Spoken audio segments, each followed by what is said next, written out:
All right, good morning, you guys. It is time for your health check, and happy Wellness Wednesday to you, by the way. Hey, we're getting those kiddos ready to head back to school, and if you have a tough time getting them to eat their vegetables, I've got just the woman who's here to help. Meridan Zerner is a registered dietitian, nutritionist, and a mom, by the way, so she knows what she's talking about. She's going to share 3 very simple recipes with you. We're going to sneak some stuff into these recipes to get those kiddos their vegetables. So let's, first of all, talk about, are all vegetables created equal? So if I'm eating broccoli or Brussels sprouts or olives, I mean, is that all the same? So, we think about superfoods, right? The foods that are going to give you the most nutritional oomph, those therapeutic benefits for you, for your kids, for their bones, for their hair, their skin, their nails. And yes, of course, we want them eating the Swiss chard and the mustard greens and the kale and everything that you see here. But my challenge is with a lot of my clients and a lot of my kids and even my own kids, this is just not happening. Only 1 in 10 Americans are getting in enough fruits and vegetables, according to the CDC. So for me, it's kind of a, how do we make this happen? And it could very well be that stealth health idea. How do we get some of these amazing deep, dark greens, brightly colored reds, oranges into their diet on a more regular basis? How much or how often should we be eating these things? I mean, every day, of course. And actually, theoretically, 5 servings a day. Okay.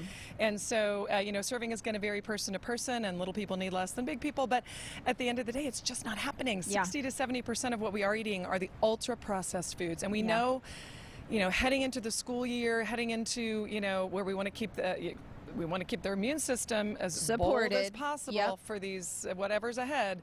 This really just needs to happen, and I'm here to offer some creative ways to get it done. Okay, we're going to do that just now. So you call this the superhero smoothie. Yes. I like that name. As much as I would love it if kids would just throw down a greens drink, right? And some adults may, some kids may.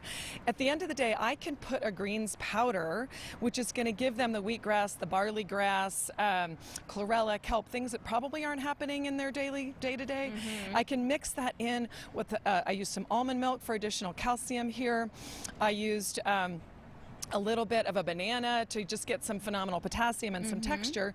And so again, I've got people who may be willing to do this amazing greens drink, which does taste a little bit like green tea. That's why I like the Kyo Greens one. Just, it's light and easy. And you can't taste that in here, right? Right. So what you just got this in that.